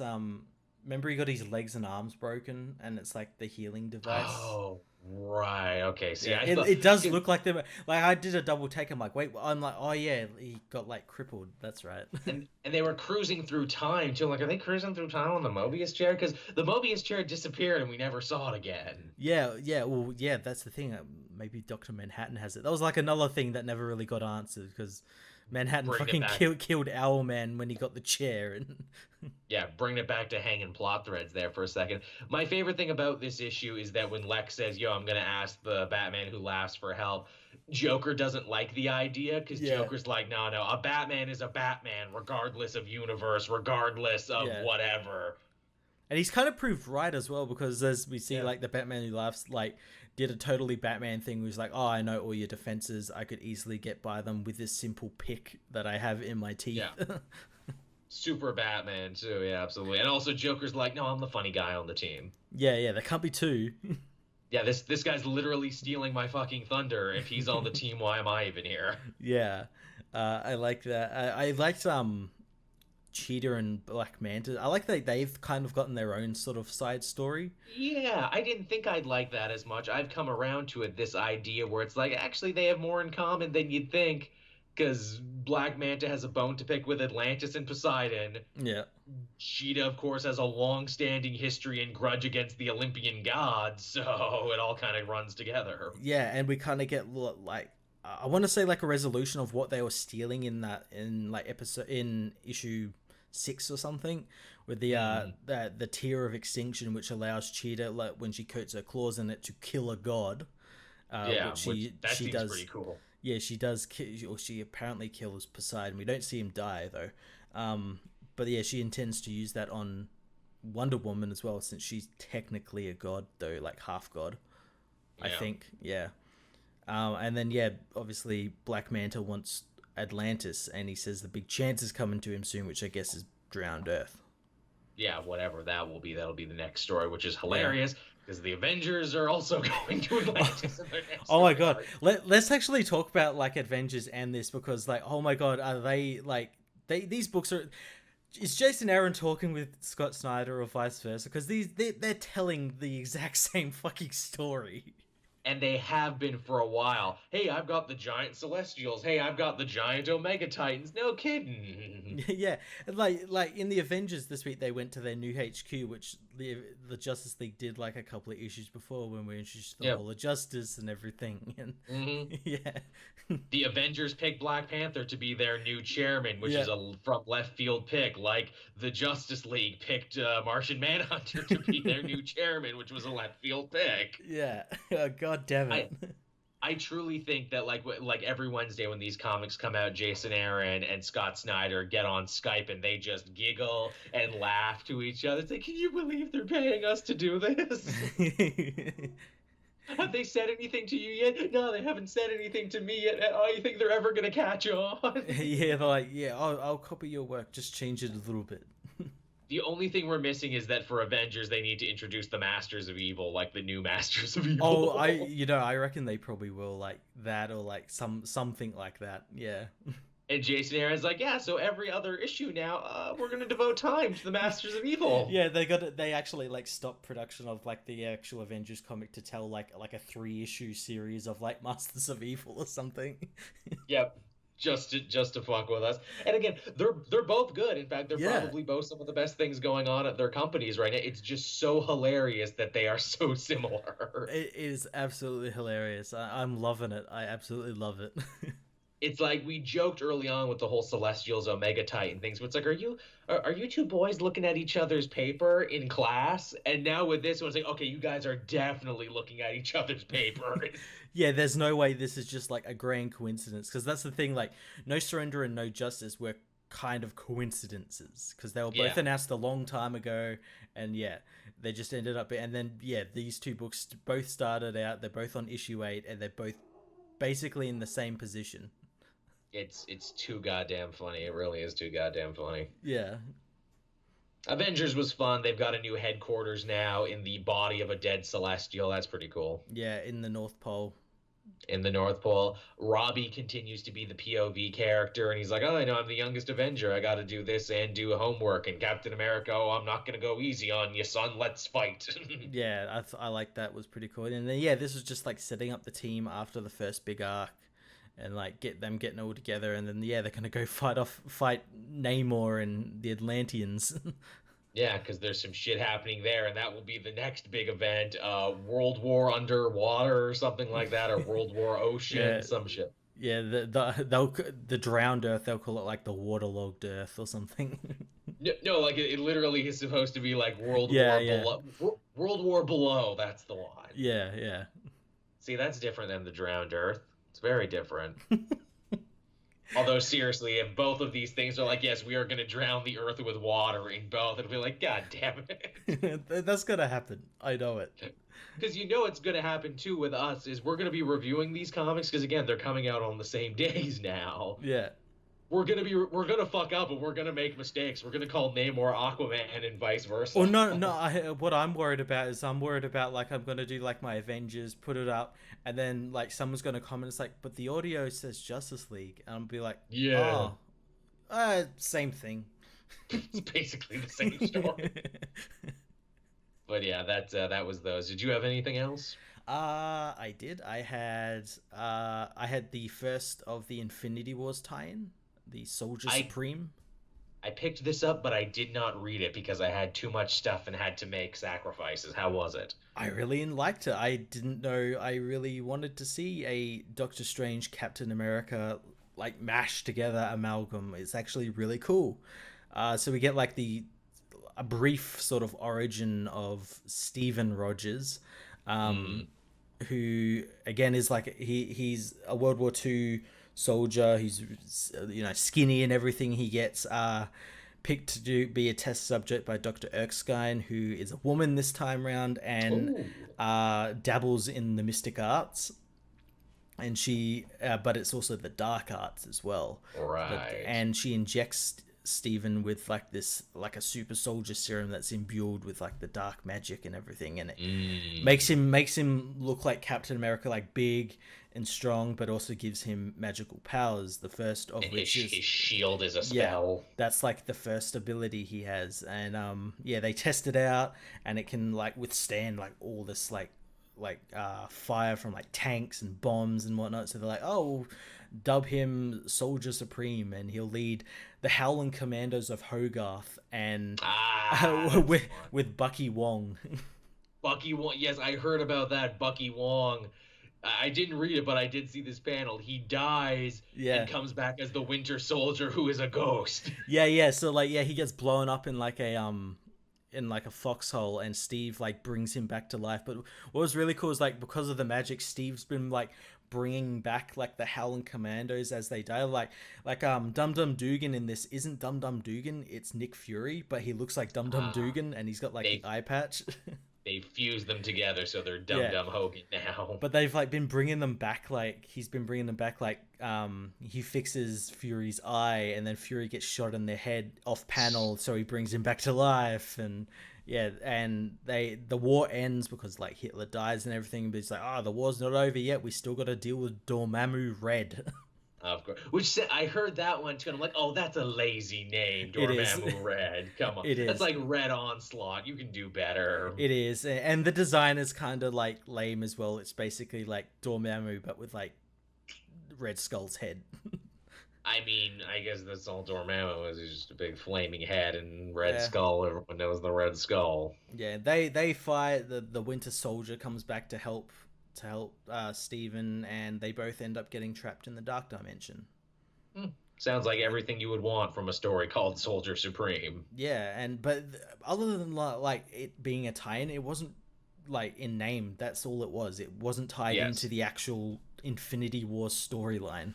Oh, of course not. None of these are going to be. I don't know. I think like somehow these heroes are gonna like get together and like go after Gamora or something. Maybe at the end they Yeah, will, but I don't know if they're it'll going to tie do it in all at right once. at the end. Yeah. I did laugh. They announced a new one that made me smile. Instead of the Power Pack, they're the Punisher Pack. Yeah, I did see that. That looks so cool. A bunch of little kids is like, oh, when their parents are murdered, they become the Punisher Pack. I'm like, that's pretty fucking fun. That's so cool. What was the one there? It was Kamala Khan, Miss Marvel, mixed with Kang the Conqueror, so she's Kang Kong, the Miss Marvel of time. Yeah, there's some really cool like amalgamations going on in these There's books. some clever They're very ones. creative ones. They're not like your usual ones. No, yeah, Ghost Panther, Arachnite, Weapon Hex. Yeah, yeah. Iron D- Hammer. Diamond Patch, even. That's a fun one. Yeah. I wouldn't think to fuse Emma Frost and Wolverine, and he's got a white suit and blonde hair, and he's a bit of a dandy, and I'm like, oh, Yeah. that's kind of cool. Yeah. I will admit, I have no idea where Infinity Wars is going right now. After Neither that do I. last issue, it's like, so Loki is our main character now? Yeah, Okay. he's the hero, I guess. Question mark? Even though he's doing this for selfish reasons? You know what this really feels like to me? What's that? This feels like Jerry Duggan had an idea. Like this was supposed to be a big story in his Guardians book Yeah. that was still supposed to be going right now. And they're like, oh, that's cool, making an event. And we can do all these warp times. Like, well, I didn't really intend to do that. It's more of like what I was doing. And I'm like, okay, I'll make an event. Because like it makes no sense if you're viewing it as an event, but if you're viewing it just as a continuation of Duggan's Guardians, then it makes sense. Oh, it was totally meant to be that. Like I can definitely see we were meant to get, like, after the Gardener stuff, we were meant to get like a Hunt for the Infinity Stone story where like Gamora still intent on finding the Soul Stone, like kind of goes a bit too far and ends up killing her father, Thanos, and gets like the stones and stuff, and then uses it to like, it was probably meant to be like, it was meant to warp only like the Guardians, and they were meant to like fuse with other characters and stuff, but now it's changed, and now it's everything. Like this was supposed to be his Abnett landing. It's like, well, this was going to be my Annihilation conquest. This was going to be my War of Kings and everything else. Yeah. But they just made it bigger. But it is what it is, and I'm gonna keep going with it. It's definitely unlike anything else on the shelf at the moment. Yeah, it's really interesting. I'm gonna be intrigued to see if they fuck it up at the end. Yeah, that's what I worry too. Did you have anything else? No, I didn't read anything else yet. It's been a big week, I get you. I'll lightning round the last two. I had Venom #6. This was the big finale of Donny Cates' first Venom story arc. Okay. Eddie actually does a pretty baller-ass thing. He gets the evil god of symbiotes dragon that he's controlling, blows it up with sonic grenades, seemingly sacrificing his own symbiote to do so. Then he takes like the shell of the symbiote dragon thing, throws it into an industrial furnace, and then like keeps it shut with his body, even though his hair catches fire and his clothes melt off and everything. Oh, that sounds so cool. It's really fucking baller. And the symbiote's like, oh, Eddie, I can't stay and protect you because, the fire hurts me too. But I'll turn off your pain receptors before I have to leave and flee to safety. So it's just Eddie burning all over himself to defeat this evil symbiote god. I'm like, this is cool. This is really fucking cool. Yeah, every time you explain to me about this Venom book or like, any of the Venom related stuff, I'm like, I really need to read this book. I really need to read it. The first arc is done. Now's the time to start. It's like literally Donny Cates thought to himself, how could I make this the most 90s-orific, edgy, cool, but in a good way version? And he did it. And like I'm amazed. I'm excited about a Venom book in 2018. If you came to me in 2017 and said, Joel, one of your favorite new Marvel books is going to be Venom, I'd be like, fuck off. Yeah, bullshit. Bullshit I am. And then it's like, okay, what do we got next? Oh, we're doing Carnage next. Yeah, oh, that'll be a good one, I reckon. Carnage is getting a special one-shot. Yeah, and they're also doing that aren't they doing that book as well for Venom where it's like Vietnam or something? That was a one issue. Yes, they already did that, and yes, it was cool. That was a backdoor Wolverine book. Yeah. That one was fucking sick. That was Wolverine and Nick Fury Sr. going around Vietnam reenacting Predator by fighting Venom suits. Ah, that's so cool. And speaking of shit that's over the top and cool in the best way, Thor #5. Again, I won't spoil this for you because I know you read it, but this is the continuation of King Thor of the future versus Old Man Phoenix. Yeah, this is where that theory of mine where like the claws that Wolverine has when he came back from life are like Phoenix powered. Again, I don't know. They don't answer this one here, but Aaron does go out of his way to mention a bunch of shit and tie together a bunch of stuff from the beginning of his Thor run that I honestly thought he forgot about. Oh, wow, really? He's like, hey, remember when Ego the Living Planet ate Gore the God Butcher's Necro Sword that we now know was made by Null, the King of Symbiotes? Well, it's out there now, and it's Ego the Necro Planet. Oh, dude, that's so sick. Yes, and then also Ego the Necro Planet seemingly gets defeated by a little green worm that they seek to imply is Loki, because we also saw a flash forward where Loki gets the Necro Sword. Oh, okay. So that's a thing. Then Fing Fang Foom and a bunch of monsters show up on Earth to fight the Thunder Sisters, who are Thor's Yeah. granddaughters. And then here's the craziest shit. Out of the blue, we find out the monsters are working for Doctor Doom of the future. Oh, nice. But here's the thing about Doctor Doom of the future. He is Sorcerer Supreme, Oh shit. Spirit of Vengeance. He has the Iron Fist Oh my and God. the Star Brand. Holy shit. The only two things he's missing are Mjolnir and the Phoenix Force. Holy fuck.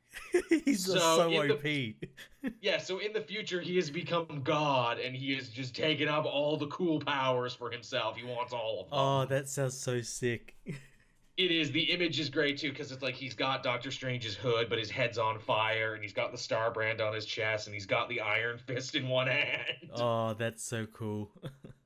This is great too, because this is almost like Jason Aaron being like, "Oh, hey, I can write X-Men again, and I can write Fantastic Four stuff again. Guess what I'm writing? Yeah, I'm gonna go ham. I'm gonna put it all in this next arc." Yeah, and I'm gonna put it all in this next arc, and I'm gonna imbue it all in one character. Yeah, it's like, Hickman, making Doom Raboomala, that was pretty good and everything, giving him all the Beyonder powers and making him God. I can do better. Yeah, and then the next thing will be like, oh, what doesn't he have yet? Oh, we'll give him the Infinity Gauntlet with all of the gems, but like not just like 616 gems, but like all of the universe's gems. All. I'm surprised he didn't have that too. It's like literally Jason, like, what if I made the most overpowered character of all time? Yeah, and we're gonna have Thor and Wolverine fight them. Yeah, exactly. It's like that moment when you're playing an RPG and it's like, ooh, and I want to subclass into this and into this and into that. That's too many subclasses, Doom. You can't have all the subclasses. Yeah, but they all fit. Yeah, the fuck I can't. Fits my story good. But yeah, that was Old Man Phoenix, and that was pretty fucking dope. That's awesome. And that was everything I read this week. Awesome. So yeah, that ended up being a much longer, meatier show than I thought it would be. We've talked for almost 2 hours. Yeah.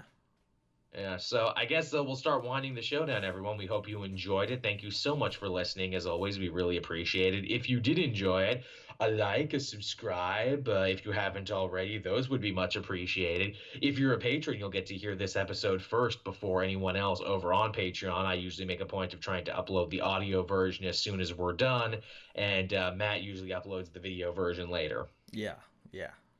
You can also listen to us on SoundCloud and iTunes, and judging by the uptake in numbers, many of you have been listening to us on SoundCloud and iTunes, and I appreciate that. That's awesome. That's a good way to listen to it as well. It is. You can take us around with you everywhere you go, and by doing so, I can show that to hopefully to potential sponsors and be like, look how many people listen to us every week. Yeah, that's always a good thing. You should let us talk about Batman manscaping products or other things. Online gambling. Do more gambling. Yeah, we got these loot boxes here, you see? Oh, yeah. Don't say that. Is it Sweden or Germany they actually outlawed those as illegal gambling? Yeah. We're going to completely lose the German audience, man. That's the sweetest plum, the German audience. Actually, as I found out, we actually have a ton of fans in Philadelphia, actually, because I wore my Philadelphia Eagles shirt in 2 videos, and I got a bunch of comments back from it. So thanks, Philly fans. Oh, that's awesome. Yeah, it's nice to know you got fans. Apparently, we also got a bunch of fans in California, I discover. That's the other place. Cool. One of these days, I got to make it out to L.A. I'll have to save a little first, because your city is incredibly expensive. Yeah, yeah. Very expensive, but then I will get a Pink's hot dog and I will be happy. Go to where those freaking Try guys go from BuzzFeed, because they're in LA and their shit's always seems good. Go do that one. That one came back for a new season. You watch that thing, man? I didn't know. They did curry and they did family style meats. Oh.